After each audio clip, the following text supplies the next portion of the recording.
All right, guys, welcome to your second lecture for the Alfred State course for U.S. History. First of all, you've made it through your first week. You guys are awesome. You're doing great. I want to keep that in your brain before we get started. This week, I want to start by looking at your Unit 2 or your Week 2 outline for this week, 921 to 925. So let's pop that open. When we look at this, you're going to see your day-by-day schedule. A couple things I want to point out to you.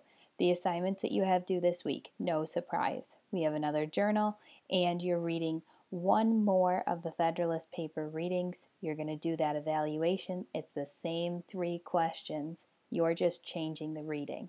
So pick a different Federalist paper, answer those 3 questions.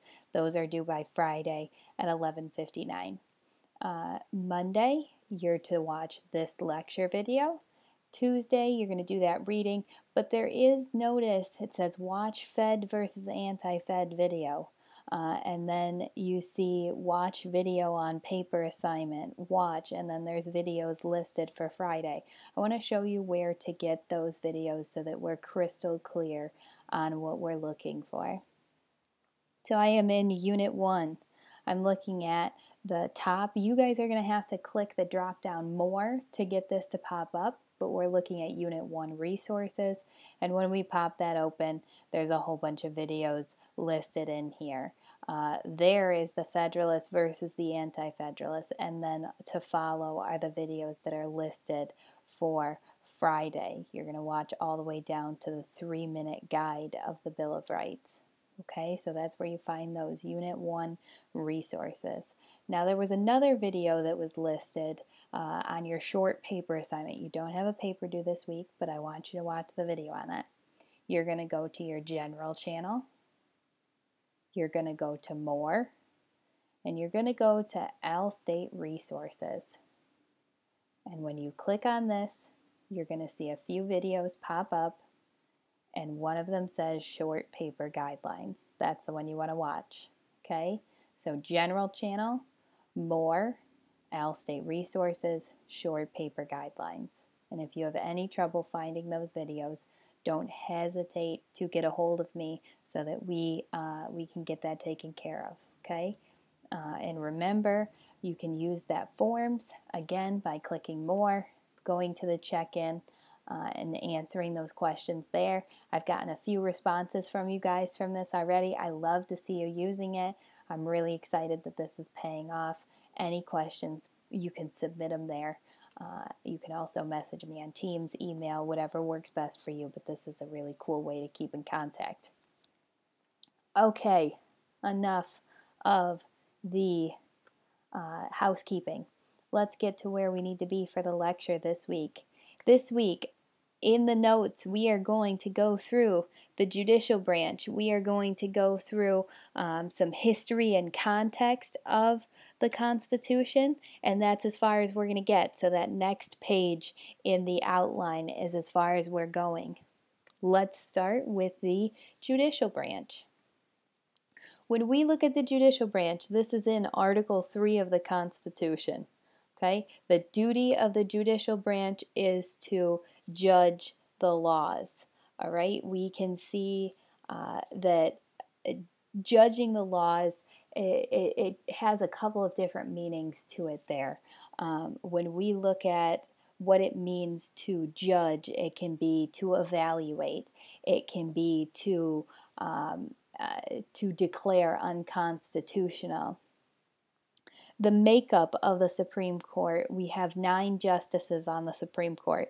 That number is not set by the Constitution, okay? I'm going to show you in a second exactly all that Article 3 entails on the judicial branch, but it doesn't say there should be 9 justices on the Supreme Court. No, it just says there should be a number. So that number can be manipulated, and when we get further down the road in this course, we're going to see a time where that number was attempted to be manipulated. But 9, you want an odd number so that you don't fall into that even vote on cases that come up. So we want to make sure that that doesn't happen. 9 is a nice round number there. When we look at the jurisdiction of the court, we have original jurisdiction versus appellate jurisdiction. Original jurisdiction is cases that have to deal with the state. So it may be a person against a state. It may also be a foreign government against the United States. So that's original jurisdiction. Appellate jurisdiction is courts of appeals. That's how you rise to the rank to get to the Supreme Court. So you may have started in a lower court and rose through the appeals process. The caveat there is that you need to have two different answers to appeal. So maybe you didn't get the answer that you wanted the first time, you were denied, you didn't win the case, and then maybe the second time you did. You want to have those conflicting reports from the court, those conflicting decisions there to get to the Supreme Court. And then the Supreme Court says, okay, one court said this, another court says this, the Constitution at the end of the day says this, and this is our decision. Because the ultimate power of the judicial branch is to look at actions within the states, within the nation, against the Constitution. That is their backbone. That is their reference point, is the Constitution. Power, judicial review. This one's a nice and easy one to remember. What's the power of the judicial branch? Judicial review. What are they reviewing? They are reviewing laws against the Constitution. Remember, I said that's their reference point. So if a case comes to the Supreme Court and they're looking at how decisions were made, they look at the law and they say, okay, maybe that law does not fit with the powers vested in the Constitution or the rights vested in the Constitution. They will review that and they can overturn it and say it's unconstitutional, which means that that law is faulty, that act is faulty. It cannot stay in place because it does not fit with the Constitution. And this power originates from the case Marbury versus Madison. Marbury versus Madison we're going to talk about again, but to give you a little bit of an idea what had happened, you have Thomas Jefferson coming into the presidency. He was a Democratic Republican, and he had defeated John Adams, who was a Federalist. So in this election of 1800, you have a new president coming in who is of an opposing party to the outgoing president. Now, before Jefferson was able to take office, Adams tried to pull a fast one and appoint as many judges as possible to the federal courts in an attempt to keep the Federalist Party in power. Because when judges of any level, the federal, the Supreme Court, the courts of appeals, whichever level they're at, they're making decisions on the laws. If the laws that are passed by one party go before judges of that same party, those laws will stay in place. If laws are passed by one party and they go in front of an opposing party judge, those laws may be declared unconstitutional or not voted in favor of the originating party. I know that sounds super confusing, but just think about it this way. If your friend says something, you support that, right? You don't, when your friend says something and someone who doesn't like them listens to it, they say, no, I don't like that. That's not right. They're wrong, even if they may be right. Because you want your friends, your allies, who you know will support you and stand by you, also in power. You don't want your enemies there. And that's how political parties work. They want more in power so that they have more support moving forward. Well, when Adams tries to put these Federalist judges in place, Jefferson gets frustrated, rightly so. He just won the presidency. He says, those are my positions to fill as president, me going in. So what happens is he does not allow the commissions to be delivered. He actually says, no, we're not going to deliver some of these commissions that tell people they get these jobs. And in doing so, there is a challenge to the actions. So the Secretary of State was James Madison. He was supposed to deliver the documents to one such person, Marbury. Marbury does not get his appointment, and he is very angry. So he sues he sues Madison in order to take that position.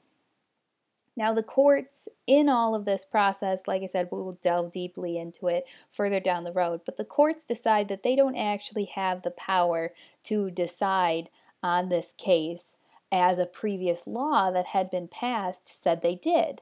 The courts in this process of reviewing the case declared that law unconstitutional, stating that it gave powers to the court that were not alluded to in the Constitution. So, in declaring that law unconstitutional, the power of judicial review is born. It had never been used before. The court before this point, I hate to say it this way, but didn't really have a whole lot of participation in any political actions going on. It kind of just was hanging out. But now, when we see in 1800, more 1801, that this power is claimed by the Supreme Court starts to make waves in the political world. Now, when we look at appointing judges, it is very important that we note that Supreme Court justices are appointed for life. And I pose this question to you. Why do you think they're appointed for life? Is there a purpose to that? Should we be able to replace them? Now, when I say for life, keep in mind that if a Supreme Court justice gets to the point where they cannot serve in their old age because of health reasons, they would step down. But for the most part, they serve until the day they die. And while I'm recording this lecture in live time, we're seeing this happen. Ruth Bader Ginsburg, a just monumental warrior for the rights of women, for the rights of the little guy, just passed away, and she was able to serve until her last days because she was mentally capable to do so. So when a justice is picked, it is groundbreaking, and it's life-changing, and it's impactful to this country because they are going to stay for the longest term that we see in office. She alone served over 20 years, almost 30 years with the Supreme Court. So it's a very big deal. So I want you to think about, why does that happen? Why don't we elect them like we elect other officials? Why is it just that the president appoints and then the Senate approves positions such as Supreme Court justices? Now, before I fall down the rabbit hole, let's move forward. Article 3, Section 1 of the Constitution, this is it. This is where we see the Supreme Court detailed in the Constitution. It literally just says, the judicial power of the United States shall be vested or given to the Supreme Court, and in such inferior courts as the Congress may from time to time ordain and establish. That's very important. So Congress has the power to create the lower courts, the inferior courts. It doesn't say how many. Notice it doesn't say how many belong on the Supreme Court. It just says there should be one, and then Congress should create lower courts. Then it goes on to say, the judges, both of the supreme and the inferior, shall hold their offices during good behavior, which behavior here is a little bit different than we think of behavior.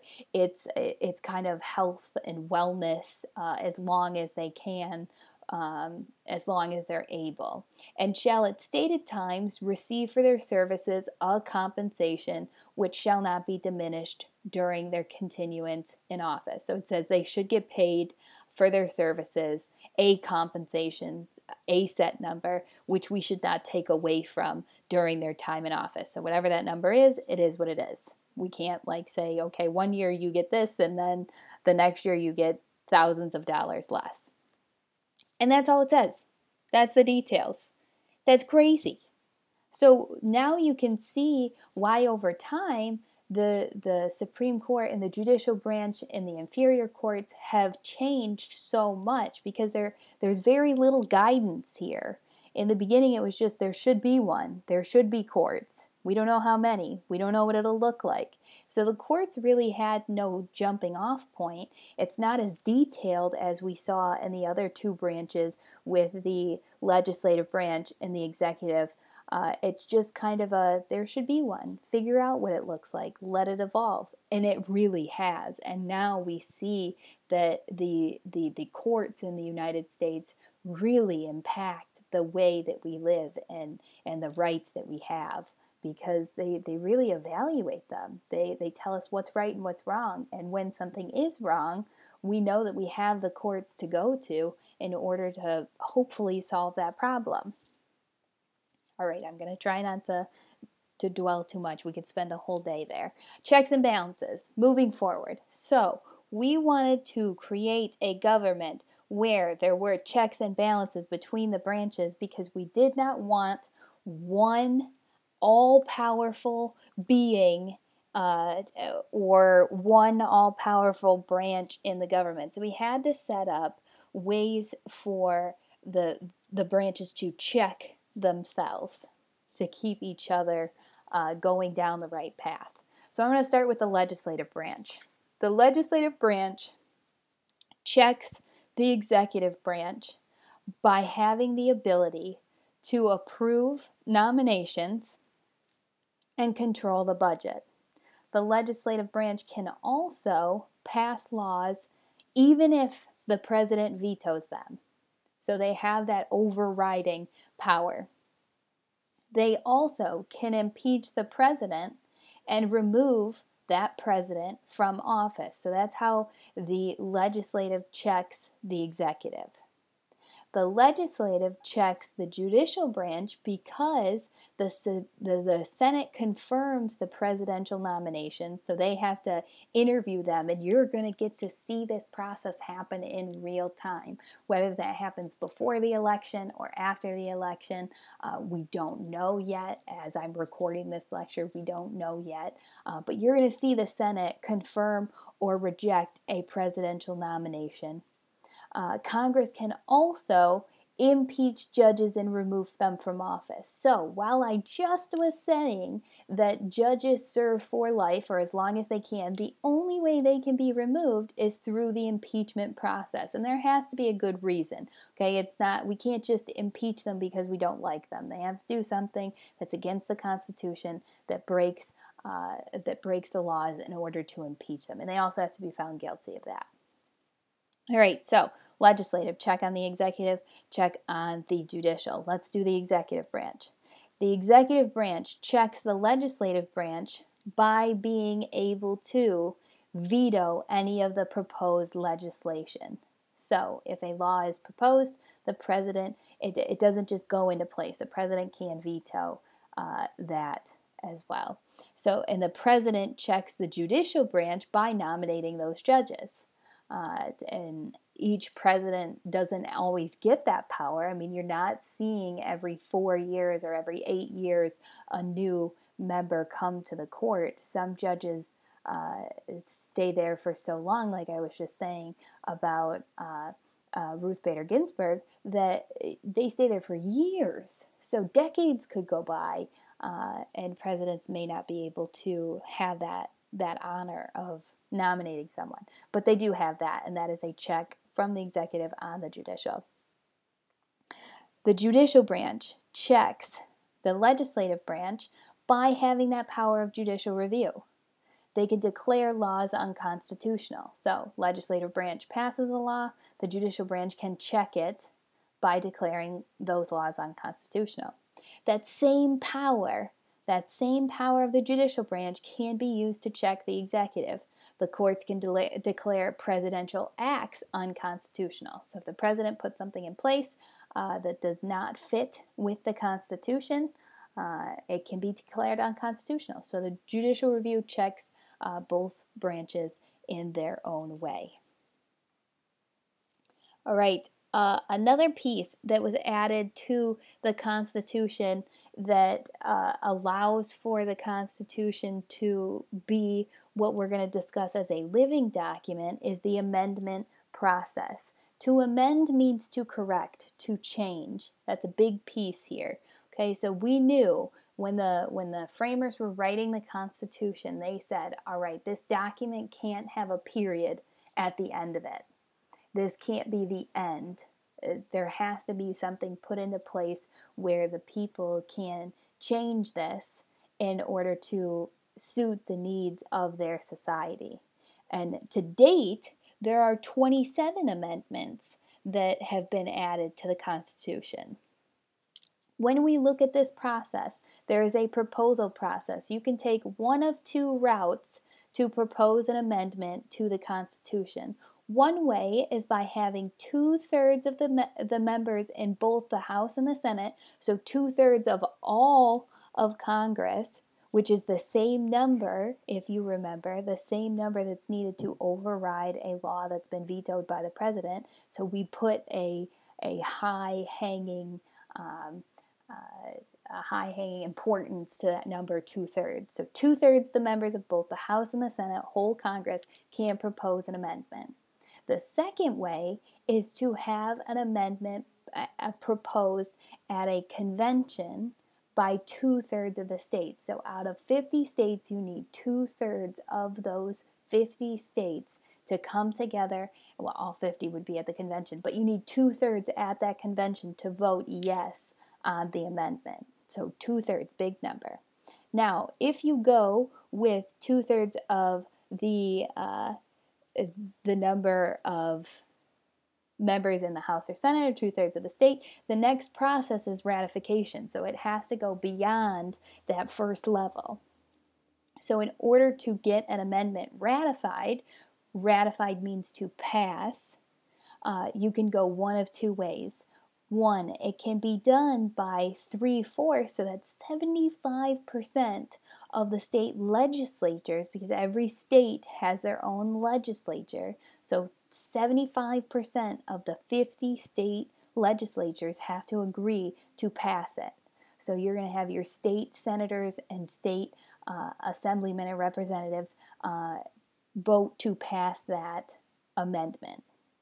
Or the other way to ratify is by having 75% of the states at the convention ratify. So you have at that special convention, 3/4, 75% of the 50 states can vote to have that happen.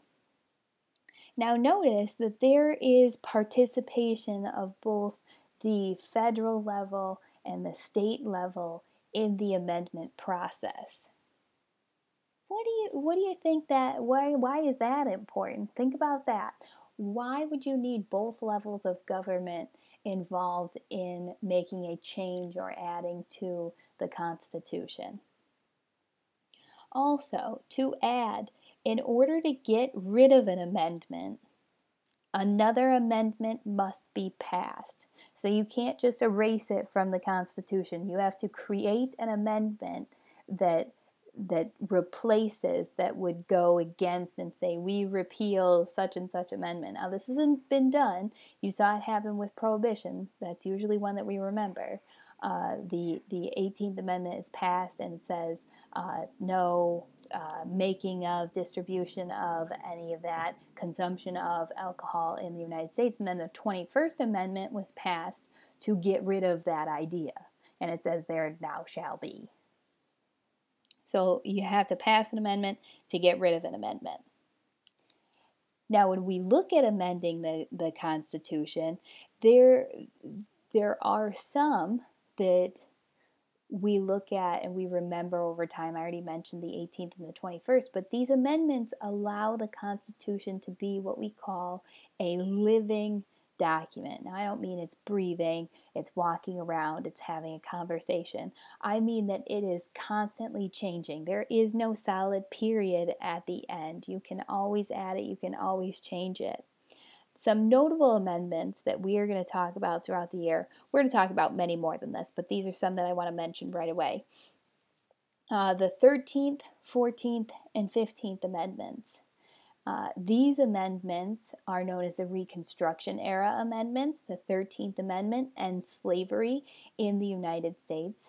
The 14th Amendment provides a path to citizenship, what it means to be a citizen, and that all citizens should have equal protection under the law. And the 15th Amendment provides voting rights for all men. Then, which leads me right to the 19th Amendment. That is voting rights for women. The 22nd Amendment provides that there should be only 2 terms allowed for each president. And then the 18th was prohibition, and the 21st was that reversal of prohibition. Some things I want you to consider when we think about these notable amendments. The 13th Amendment got rid of slavery. Okay, so it ended slavery. And when we think about that, I want you to consider what could have happened if that was not passed. Because socially, we could have seen an end to slavery. I don't think it would have happened, but it was possible. We could have convinced the South to evolve over time. But that amendment was passed. And think about what could it look like today, because we often get stuck in this slavery only happened in this one way, and it was African Americans working on the plantations of the South. But there are so many different forms of slavery that are possible to exist. So think about what would have happened, what could have happened if the 13th Amendment was not there. And when we talk about the 14th Amendment, the path to citizenship, the providing a path for anybody who comes to the United States to be able to chase after the American dream, that what it means to be a naturalized citizen, what it means to be born here and just have that right awarded to you rather than coming here and having to, quote unquote, earn that right of citizenship or work towards it. And that part of the 14th Amendment that we often overlook is that everybody that is a citizen is equally protected under the Constitution. Everybody. You cannot say one group is not. You cannot disenfranchise one group over another. The 14th Amendment tells us that. And when that does happen, there is legal precedent, there is legal rights that you have in order to move forward and look at the Constitution and say, okay, well, the 14th Amendment tells me I cannot be discriminated against based on this law. And the 14th Amendment was used to champion for women's rights, for civil rights, and really looking at over time how groups and minorities have been discriminated against and how that is not allowed. And the 15th Amendment, that piece that's in the 15th Amendment, it literally says all men get the right to vote, but it doesn't say how. How do we make that possible? And it also doesn't say anything about women. And when it does say all men, it didn't really mean all men for a very long time. While at the time the passing of it was intended to include African Americans, that practice didn't really happen. And it's not going to happen. We're not going to see any monumental changes to that until the mid 60s. But even today, we see that there are voters who are not being awarded that right because of roadblocks that have been set up to prevent them from voting. Whether that means that you have to have a photo ID, which some people may not have. Whether that means that you have to go to a certain place to do it, and you may not be able to get there. Right now, the coronavirus, some people don't want to go and stand in line. The whole idea of mailing in a ballot, all of these can show us that there are roadblocks that have been presented over time to voting, and we're going to talk about more specific ones as we move forward as well. The 19th Amendment awarding women the right to vote, but The 19th Amendment didn't even cover all women having the right to vote. We don't see African American women, minorities, women getting that, being awarded that right, that gift, until moving way forward again until the mid 1960s. And even today we see problems with it. The 22nd Amendment, big important. We just had the president making a comment not too long ago that he was going to run for a third term. He can't do it. The 22nd Amendment is 2 terms per president. We only had one president that did, in fact, go into a 4th term. That's going to be Franklin Delano Roosevelt, FDR. He was elected into a 4th term and he had died. This amendment's going to be passed in 1951 after that had happened. Before, everybody just chose not to go into that 3rd term. 2 terms was enough. We talked about the 18th to the 21st, so I won't go back there. The Bill of Rights. You have seen this a million times over. The Bill of Rights, the first 10 amendments to the Constitution were passed immediately after the ratification of the Constitution. These first 10 amendments award the people rights that they believed were not reaching their full potential or were not awarded to them under the control of England. Okay, so you can see specific instances, and we'll look at this when we look at the revolution and leading up to the revolution, where these specific rights were taken away from the former colonists, and they wanted to make sure that never ever happened again. The First Amendment, you could recite this one to me a million times over. We refer to this as the freedom of expression. You express yourself through religion, through speech, through the press, through assembly, through petition. And the reason that this needed to be written down is so that people felt as though they could express themselves without fear of persecution from the government. Now, we're definitely going to see times throughout history where that, in fact, is not the case. That situations were adjusted to kind of limit that or put restrictions upon that. The right to bear arms. We're going to see this when we move into the American Revolution, but the colonists did not have the right to rebel against their government. They did not have the right to defend themselves against the English monarchy that had control over themselves. In fact, the weapons that they compiled were taken away from them. That threat was just removed by saying, well, you can't have them. So the origination of the Second Amendment is to protect yourselves from a tyrannical government, not what we've seen it evolve into today, but we're not going to get into that debate. I'm just proposing that it originates from the idea that people want to protect themselves against a tyrannical government and have that pathway open to them if they want to overthrow it.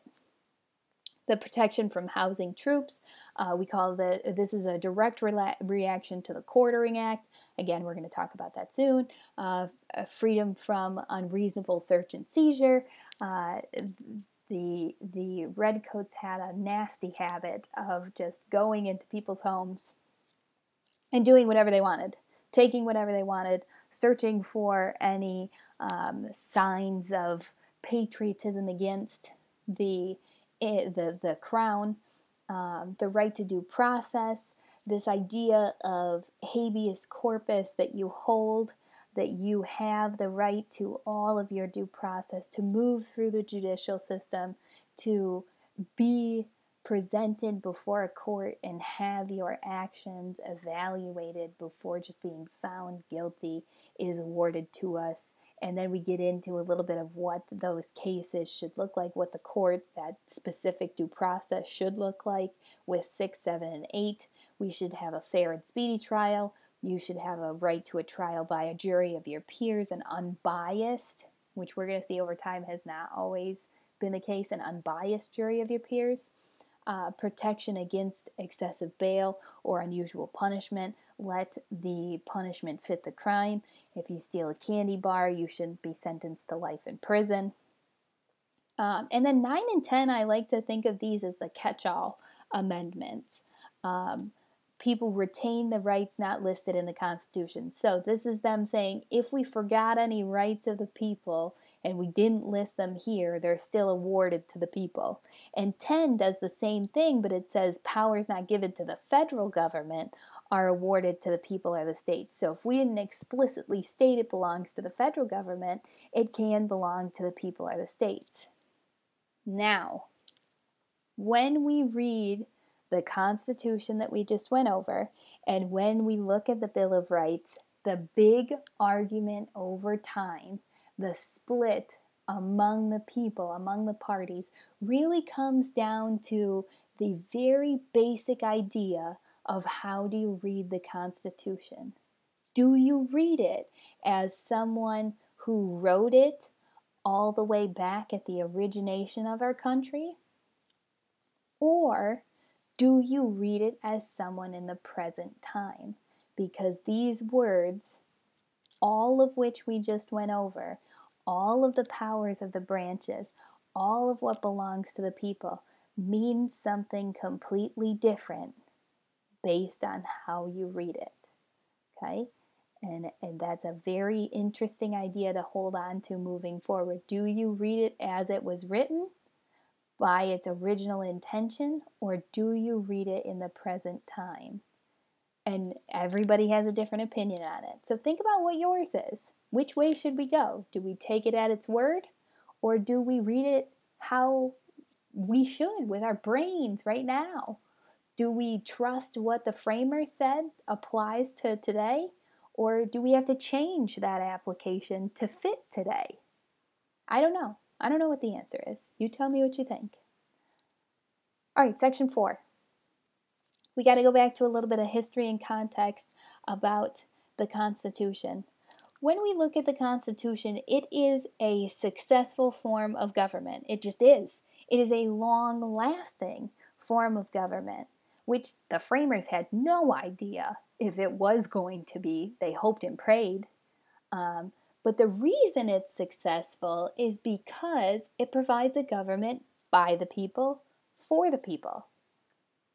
As sometimes we move away from this idea, and I think we're getting there. Maybe we've become a little bit clouded to this, but it really was written to be a government that speaks with the voice of the collective people. Now, I know we feel like sometimes when we read the news that maybe they aren't listening to the people, they aren't listening to us. Maybe there are some people in the government who don't do their job based on their constituents or the people that voted them in. But that's really how the Constitution was put together. It is a government that draws its power from the people. It is a government that can act when we are in danger. It is a government that splits the power between the federal government and the state government, that certain rights belong to the people in their state governments and certain powers belong to the federal government. It is a constitution, it is a government that provides for explicit rights to the people. We just talked about those in the Bill of Rights. It is a government that is allowed to change over time, that allows for the interpretation of people in the government to interpret it, to apply what the words that were written say based on the current situation. And it is a living document that allows for orderly changes through the amendment process, and that is what makes it successful. All right, so what if I tell you that the first form of government in the United States was not the Constitution? In fact, the first government of the United States, the first form of government, was what we call the Articles of Confederation. Now, Confederation means a grouping of states. Articles of Confederation, the 13 states were the grouping of states. They wrote the articles, so we have articles of a group of states is what it's called. This is going to be the government that's put together right after the revolution. Okay, so we're coming, boom, off of the revolution. We've got to figure out what the heck we do with our newfound power. We just broke away. from the mother country, and now we've got to figure out what's happening. When we look at the Articles of Confederation and we consider the successes and the failures, the strengths and the weaknesses, we can see that that comes right from the idea of we didn't like this under the British. We want this on our own. So the successes, when we look at that, the biggest success was the Northwest Ordinance, the land ordinance to consider the Northwest Territories. And we're going to go over this again in depth, but I tell you this and I say that the only thing the Articles did right was the Northwest Ordinance. And what it set up was a method of adding territories as states to our newfound union. We knew we were going to grow. Our population was growing. We've already had those growing pains under the control of the English. We knew we needed more land. So the Articles immediately set up a timely way of how a territory becomes a state. And we actually hang on to that moving forward, even under the Constitution. It's the only thing that we take from the Articles and actually apply under the next form of government. Now, the list of failures. Oh boy, this one's long. I don't know if I would call this a failure, but an experiment that did not go the way that it was anticipated to. So under this first form of government, we give all the power to the state governments. Now, from here moving forward, when I talk about the state governments, we are saying that the state governments are the truer form of the voice of the people because they're closer to the people. They're more specific to the general population. Think about it. When you have one government representing 50 states, within those 50 states you have counties, you have the bigger populations. The federal government is not all-encompassing. It's not hearing every voice. But your state governments and your local governments are the voice of the people. They hear a little bit closer to home. So when we look at what was happening under the British, the people's voice was not being heard at all. We just had we don't call them a federal government, but we just had a overarching ruler that was not paying attention to the needs of the people, was not taking advice on what was best for them. And we don't want that to happen ever again. So instead of giving the power to one government, we say, okay, you can control your state at your level. That's where the power is going to lie. So the federal government was severely handicapped under the Articles of Confederation. There was no power to tax from the federal government. There were no national courts. There was no real one elected official to be president. In order to change the Articles, in order to make any of those, all 13 states needed to agree. Now that is just absolutely crazy. You can't get 3 states sometimes to agree on something, let alone all 13. And now the equivalent to that today would be that all 50 states would have to agree when a change needed to be made. And this is an even crazier hurdle. In order to pass a law, any important law that would apply to all 13 of those states had to be approved by 9 out of 13. Now, I'm not very good at the maths, but that is a high number. That would be close to, you need 35 of the 50 states to approve of a law today. Holy cow. I don't know if we'd get anything done. And that's exactly what happened under the Articles of Confederation. So moving forward, we have this government set up right after the Revolution. We're brand new, we just fought a war. We've got to figure out, kind of from scratch, where to go moving forward. We come up with the Articles of Confederation. Well, Shays' Rebellion shows us that the Articles were not going to be successful. So, let's talk about Shays' Rebellion. when we consider what happened here, we've got to start with right after the revolution. Revolutionary soldiers came back and now had to live as everyday people. Many of them became farmers. When we talk Shays Rebellion, we're talking Massachusetts even more specifically, so we're up in New England, and we know that there's an agriculture presence up there. It's a big trade place, but there's also farming. So a lot of revolutionary soldiers turned farmers after they came back from the war.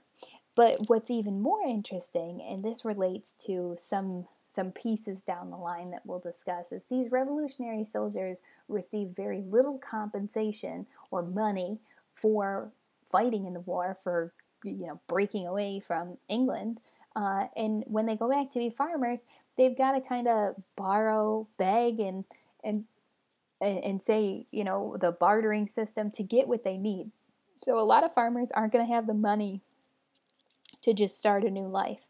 They buy on credit, they work with the barter system, and many of that leads to debt. A lot of farmers, these former patriots, are faced with poverty-stricken lives, property foreclosure, and that's enough to send anybody over the edge. So, in 1786, you see some of these businesses, especially up in Boston, that's why this takes place in Massachusetts, that are demanding payment from the farmers. Okay, so where they got their equipment, where they got their supplies, those businesses are saying, okay, you got to pay up. All right, we have to pay the piper as well, because these businesses have to pay taxes, things like that. So they're saying, you've got to pay us. Well, the farmers don't have money. So they don't have a way to pay back what they bought on credit. And there's very little money in circulation. There isn't really an access to gold and silver, and the power under the Articles to create money, to supply paper money, was given to the states. It wasn't a federal government power. Currency was awarded to the states, which is even crazier to think of, because every state could have had a different currency if they wanted to. But there was no access to money. So if you don't have money and you don't have goods to barter with, because the crop yields for the farmers was not enough to pay back for the equipment that they had purchased, they just couldn't pay it. So many of them were being arrested.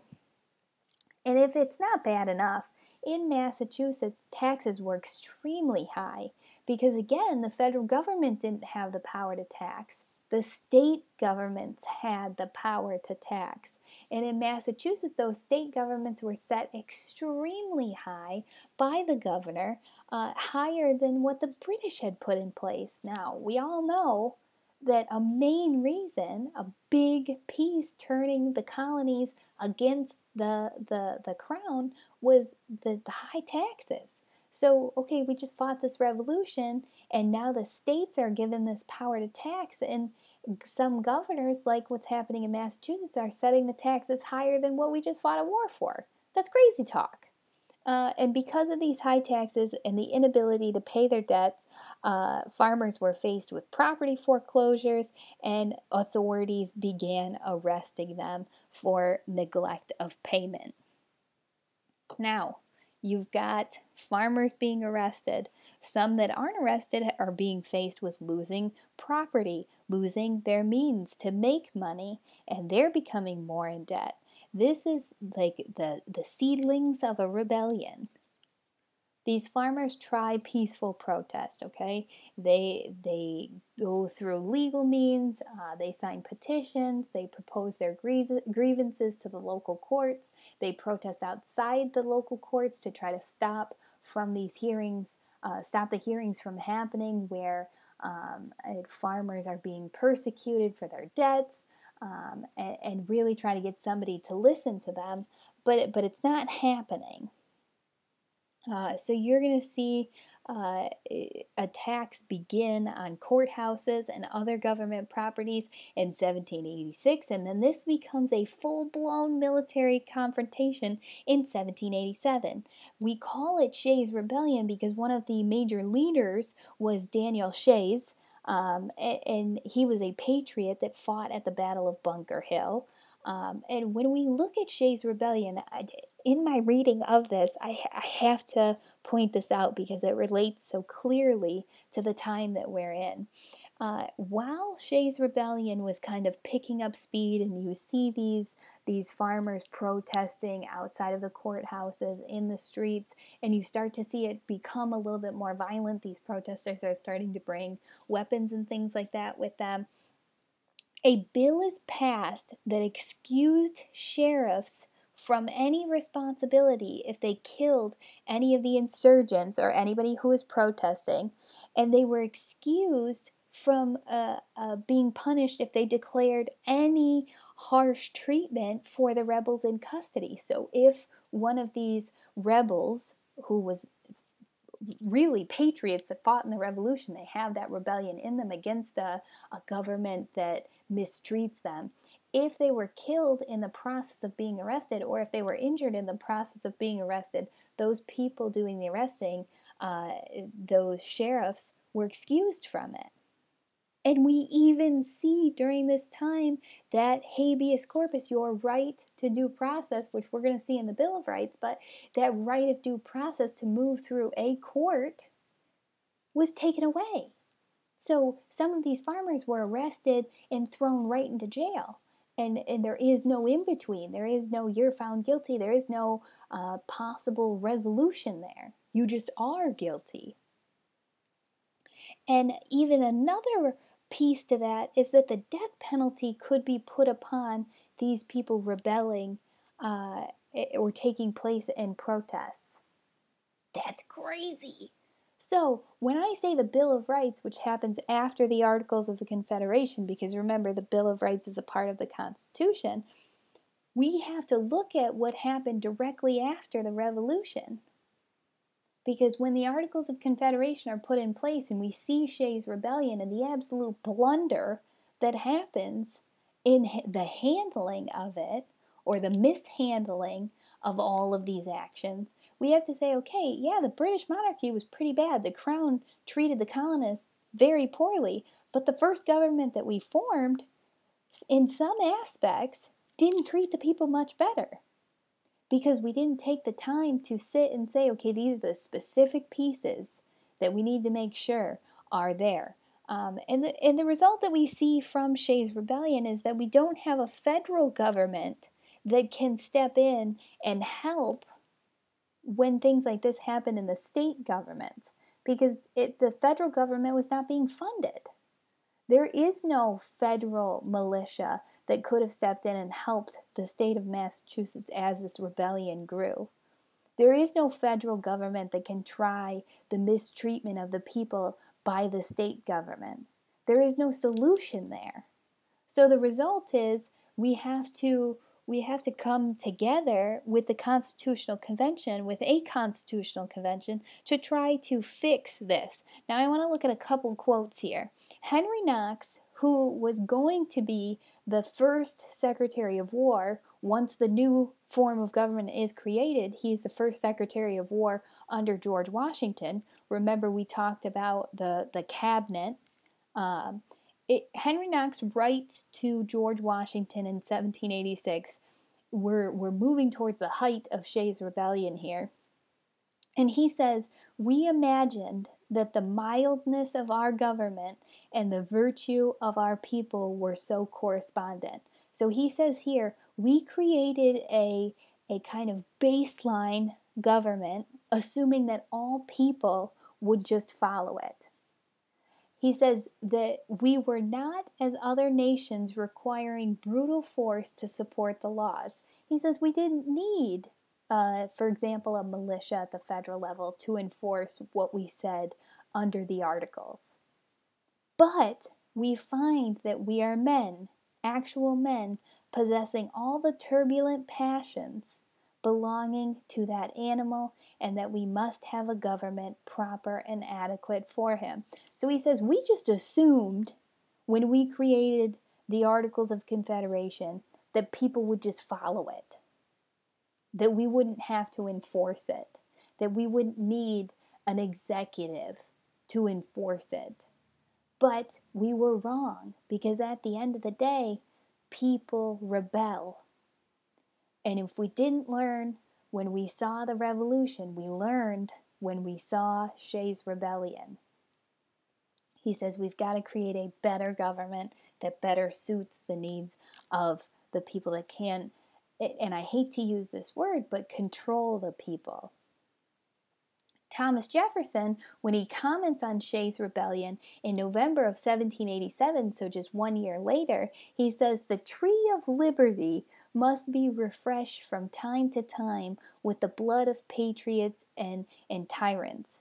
It is a natural manure. So he says, Shays' rebellion, yeah, it was pretty bad, but what did it show us? It showed us that the Articles of Confederation does not work, that we need to evolve. We need a new government. So while the actual event itself, when it was happening, and the abuse of the people's rights and the people that were mistreated, while that's bad, what we learn from the situation is good. So don't be afraid to speak out, because even when we look at pre-Constitution, it's good to say when the government is not speaking to the needs of the people, when it's not helping us. We've got to do it. If we don't do it, who will? Ratification of the Constitution. This is the last slide, I promise. When we look at ratification, remember we said ratify means to pass. The Constitutional Convention is held, and at the Constitutional Convention, the original intent was to fix the articles. It was to make changes that we could keep it and just move forward with some added stuff. That is not the case. When the delegates at the Constitutional Convention meet in Philadelphia, they sit down and they say, oh dear, we cannot fix this. We must change everything. And George Washington is elected the leader at the Constitutional Convention. The proposal is made in Philadelphia, as I said, in 1787, so right on the heels of Shays' Rebellion. So we just looked at the whole Constitution, all the articles, the rights of the people, things like that, and that is what is put together at the Constitutional Convention. We've got all these minds coming together. We call it the meeting of the demigods because of all the brilliant and just men that attend this convention. They come up with the Constitution, but that's not the end of it. Okay, we learn that we can't just write a Constitution and say that's it. That can't be it. The people have to have some sort of a say. So we're going to see that there is a path to ratification. This path to ratification is where we see the first bubblings of two political parties, in a sense. You're going to have the Federalists, where when we look at the root of that word, we see federal. The Federalists are going to support the Constitution in that it created a strong federal government that was much needed at this time, as we just saw from Shays' Rebellion. Now, on the other side of that aisle is the Anti-Federalists. Now, I know when we see anti, we automatically think, okay, they hated the Constitution. Well, in this case, that's not necessarily the end-all, be-all. The Anti-Federalists, in fact, they support the basis of the Constitution, but their biggest gripe was we don't support that the people are not properly represented. So the Anti-Federalists really push for the addition of the Bill of Rights. They say we are not going to approve this Constitution, this new form of government, until we see that the rights of the people are protected.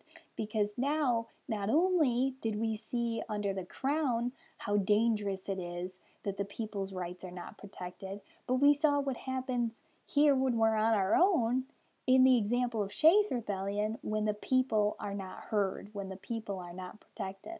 So the Anti-Federalists, it's not that they hated the Constitution, it's that they wanted the people to be the best represented as possible. Now I have one thing that I want us to look at, one little map. I want you to see the ratification of the Constitution. So when we look at this map, I suppose I should zoom out so that you can see the zoom in. When we look at from top to bottom, let's look at the key first.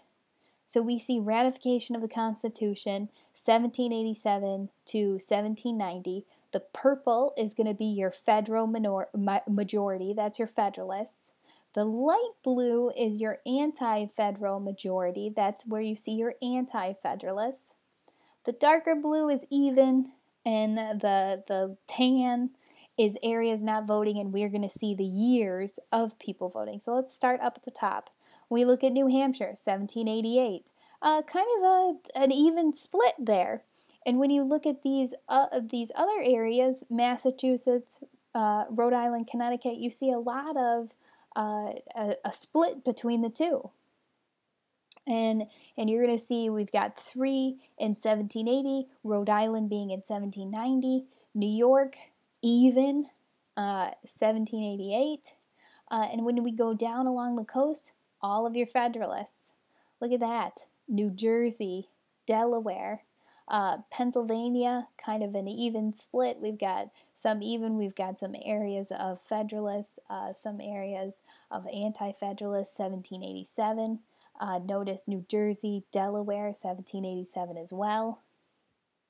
Maryland is going to be mostly Federalist, 1788. When we go over to Virginia, 1788, and you start to see like up at the top and along the coast, you see Federalists. But then in North Carolina and Virginia, you've got this large, vast space of anti-federalists, the rights of the people being protected, which I just find very interesting. And same down in South Carolina. North Carolina passing in 1789, South Carolina in 1788, and then back along the coast and into Georgia, you see more of a Federalist support. Now, when we look over here at Tennessee, it's going to be a state starting in 1796, but you do see in the territories over here, where they used to be territories, and in Kentucky too, an anti-Federalist presence and Federalist presence. Now that's just to show you the map. Notice that we have the territory in the northwest, the Ohio River Valley over here, and we have some non-voting areas down throughout here. Just something interesting to look at the Constitution over time and the ratification of the Constitution. Now, if you've stuck with me long enough to reach the end here, we will do the final sections in the Part 3 lecture. Make sure you go back to your outline of the week, read it carefully, know what you're watching when, and what assignments are due when. I will post the portals for your journal, which is due by Friday at midnight, and your evaluation of the Federalist Papers, again, due Friday at midnight throughout the week. Any questions? Please let me know.